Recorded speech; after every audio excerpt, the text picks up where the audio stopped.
Welcome to Zimbabwe, a country that could have been a real paradise had it not been for a single man, the dictator Robert Mugabe. He celebrated his 88th birthday this year and has ruled Zimbabwe for 32 years. For decades, Zimbabwe has served the African continent as the main supplier of wheat. Today, as a result of Mugabe's rule, 4 out of 5 people are unemployed and starvation is commonplace.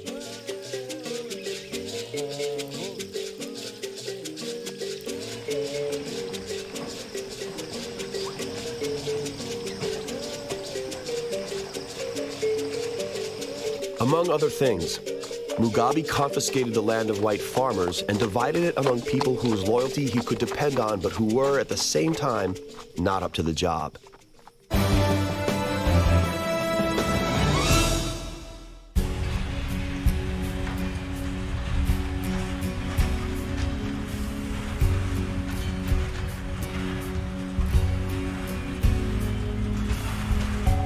Few other African countries enjoy such an abundance of natural wealth. Zimbabwe is rich in gold, coal, chromium, silicon, and nickel.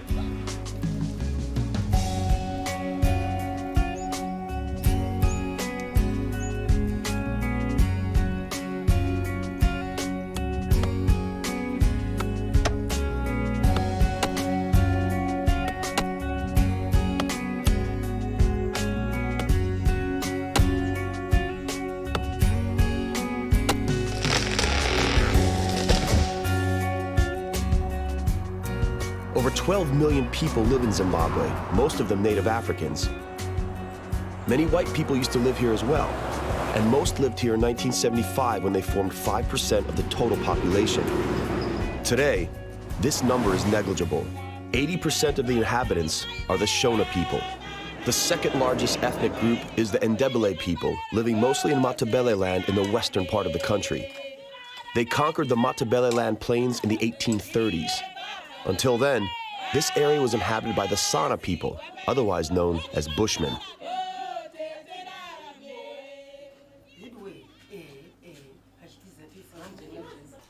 Zimbabwe ranks high in some pretty sad statistics. Life expectancy, for example, has been reduced from 61 to 34 over the last 20 years.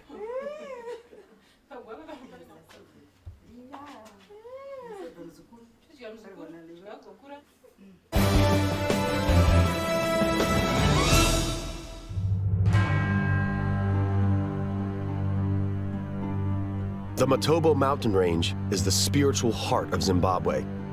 Matobo stands for bold head. It is a place where many battles and reconciliations took place.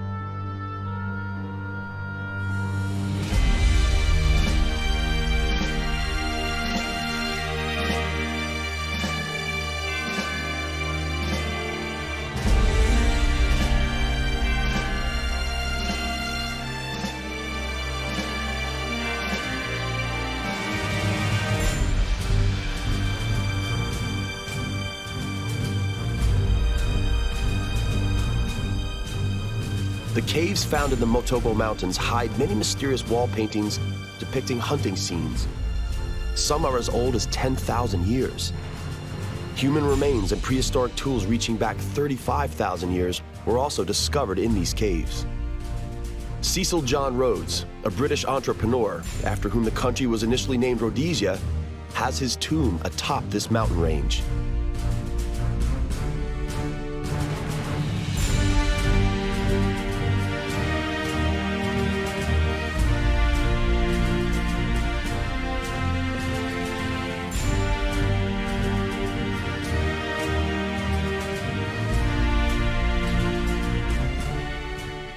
Zimbabwe's main crop is maize.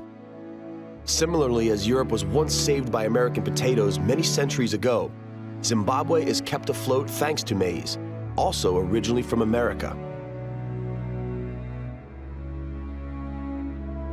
Mr. Matuta's motor mill is an important venue for villagers from near and far who grow corn on their meager plots. They come bearing sacks of the crop, and the mill's employees rapidly turn it into the much-desired maize flour.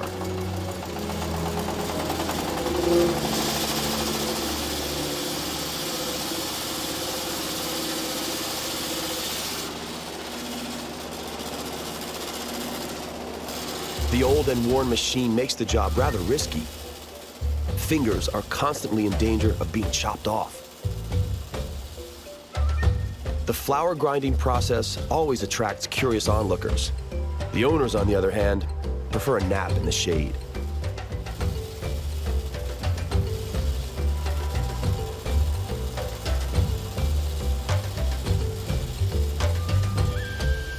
The flour is ready, and the pleased owner heads home. Means of transportation is directly linked to the state of the wallet.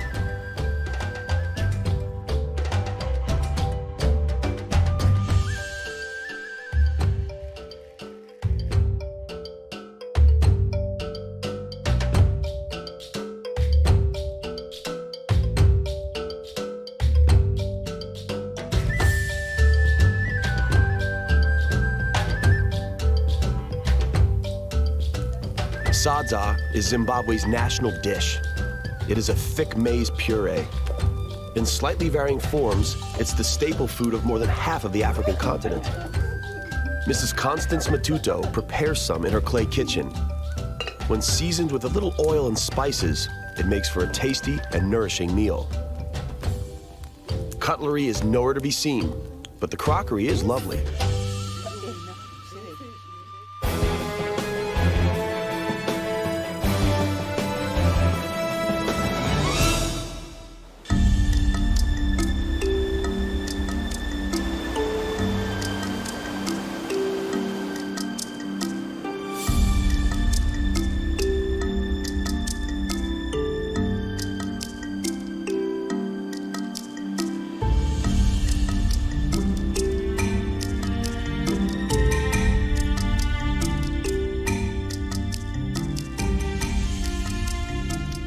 The future of 21st century Africa is directly dependent on factors that have long been taken for granted on other continents.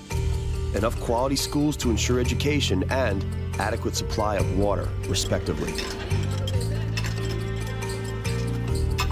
Water is abundant in Zimbabwe, particularly during the rainy season. Drinking water, however, remains scarce. It is fetched from wells that are few and far between. The situation is made significantly worse during the dry season when sources dry out. Bad times set in for all living creatures, people, cattle, and wild animals alike.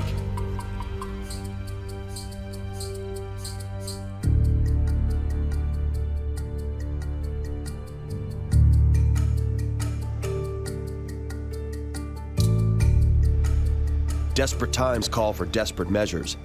The locals make decisions that may seem unusual to us. One such measure is making use of the so-called rain whisperer. Fitting equipment is required for the job in the form of a magic staff, black skirt, and a hat made from monkey and civet hide.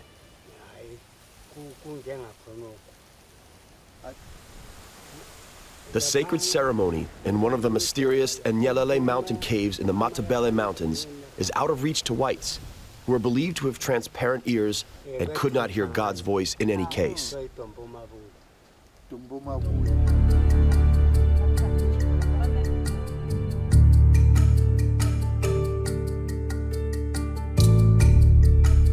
It seems that God has been merciful, just like every year at the onset of the rainy season. After all, who cares whether the rain was brought by nature or by supernatural forces? What matters is that it is raining. And hard.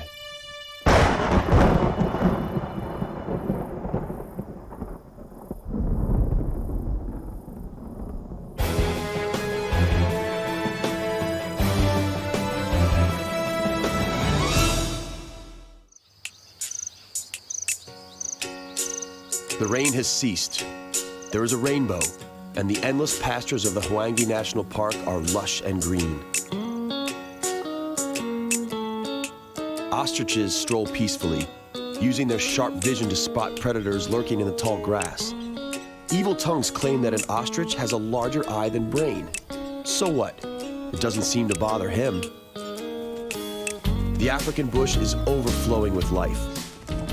Animals gather to drink each evening at natural water holes. The juiciest and sweetest grass lines the water holes. Many lovely plants and trees are in bloom: acacias, sturdy baobabs, as well as healing kigelias. The locals claim that the fruits of the bush cure just about everything.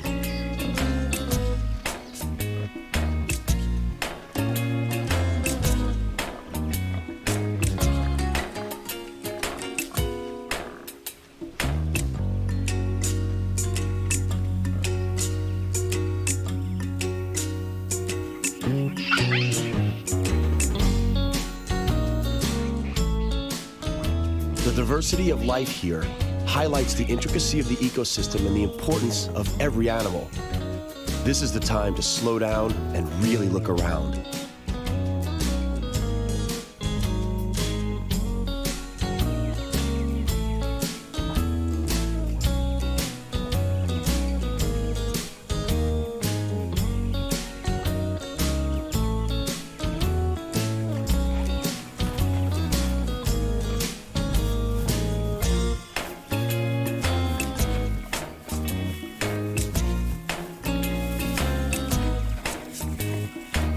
Many animal species that normally have little in common are united by the need to protect themselves on the open plains.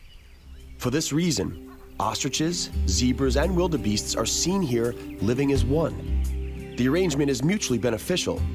Some have better vision, while others have better hearing, and as such, together they have a better chance of spotting approaching danger. There is power in numbers. Wildebeest are truly remarkable creatures. It's almost as if God had a few bits left over when creating the animal kingdom and used those bits to create a half-horse, half-cow as a prank. In other words, the wildebeest. In reality, wildebeests are relatives of the antelope in the Bovidae family.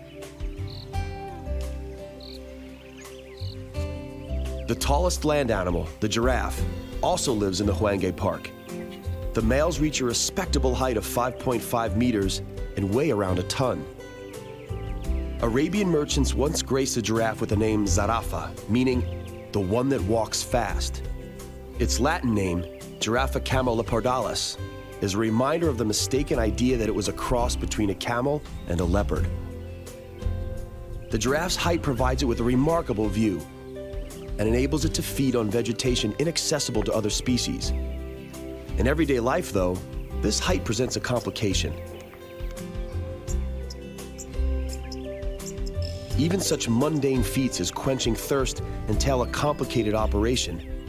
Due to their height, giraffes must regulate their blood pressure to prevent brain damage when lowering their heads.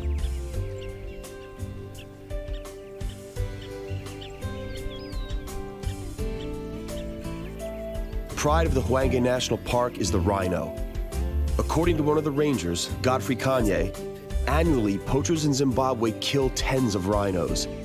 Although it seems to be a silly superstition, powder made from the rhino horn is still used today in traditional Asian medicine as a potent aphrodisiac.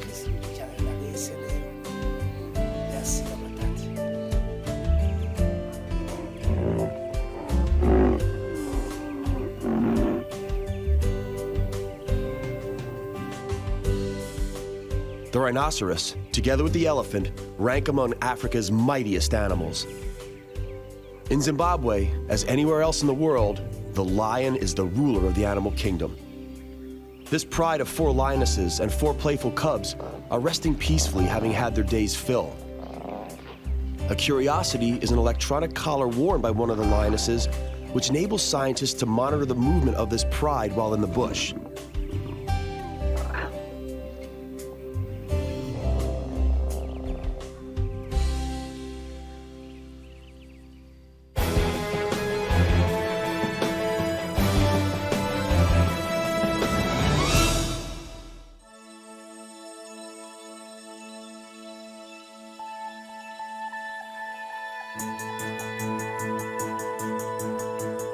Alongside its wildlife, Zimbabwe has many other attractions.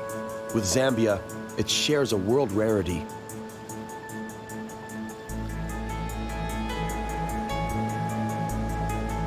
In the Ndebele tongue, it is called Amanza Tunkayo, meaning water falling upwards. Such a unique sight is to be seen at Victoria Falls.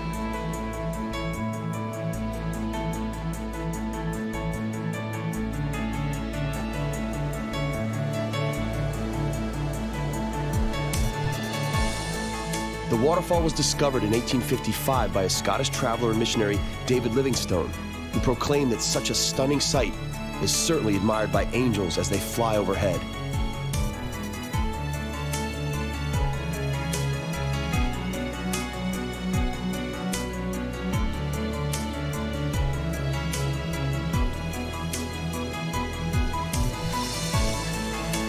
The waterfall was named in honor of the Queen of England, Victoria.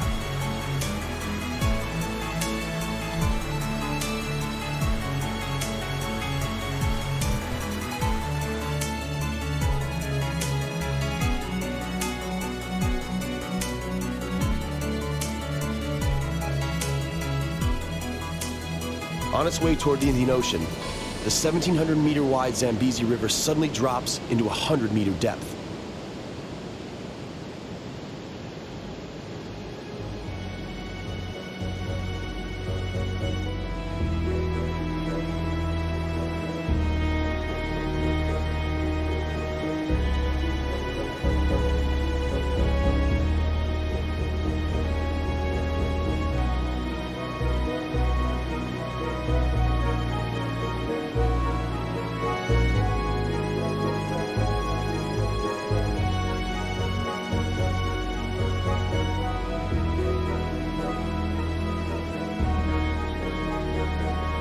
The spray is propelled through the canyon as if driven by a huge fan, and thus the effect of rising water is created. During the rainy season, when 10,000 cubic meters per second flow through the river, the spray reaches 500 meters high.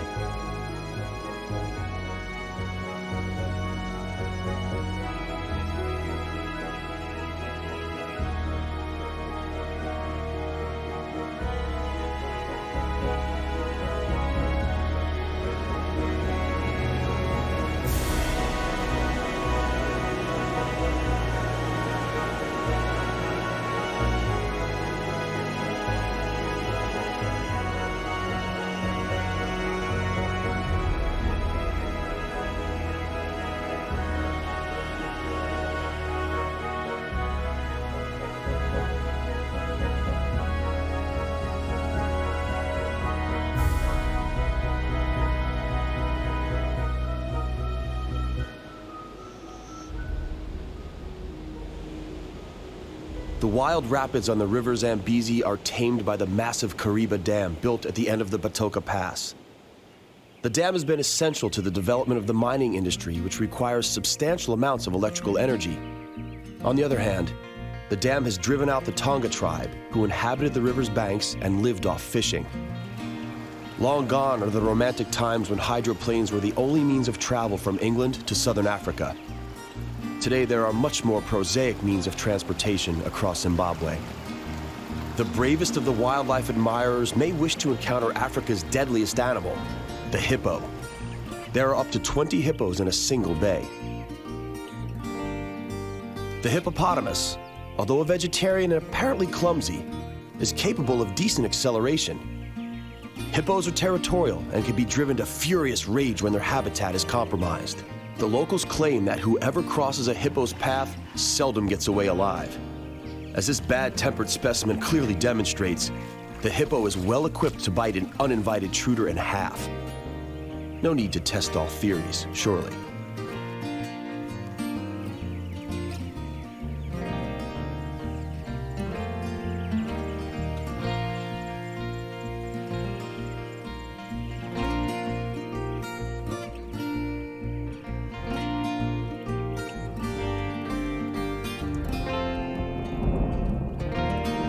A storm is headed our way. During the rainy season, it rains more or less non-stop for almost 100 days.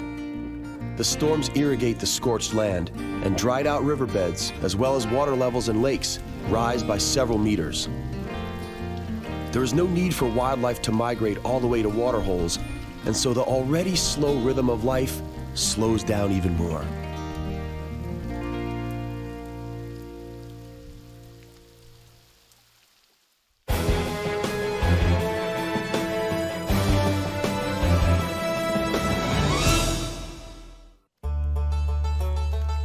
These little hunters have caught meat for lunch in the form of some unappetizing-looking frogs. The housewives blanch the frogs alive. Then they are cleaned, gutted, and slow-cooked in brine until tender. It makes for an unattractive dish, but one that would probably work well in a French restaurant.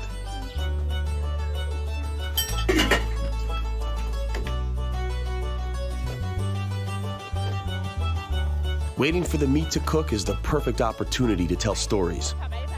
Story and fable-telling skill is an art form in Africa, as is dancing and singing. Mrs. Bongi Nkonda recounts the story of a jackal and a crow for the children. It is the equivalent of the fable about the cunning fox that stole a bit of cheese from the mad crow, only here, in Africa, there is a jackal instead of a fox and a chunk of meat instead of cheese.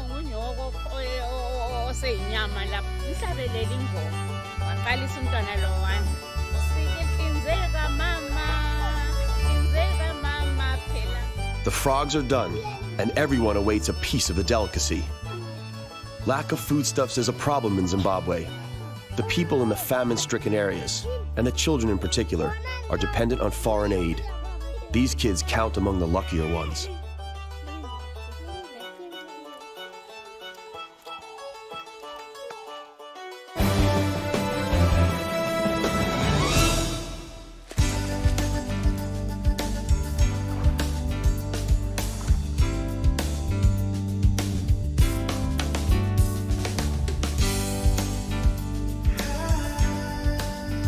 Zimbabwe, a beautiful and naturally wealthy country with enchanting nature on the surface and immeasurable mineral wealth beneath the surface, made poor by a man.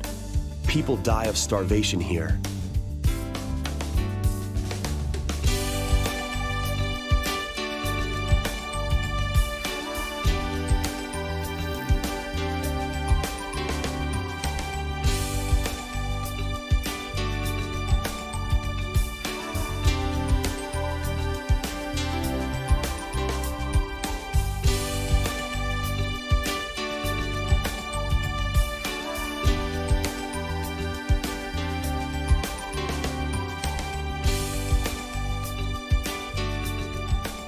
Let us pray that this splendid part of Africa has happier times and wiser rulers in store for it.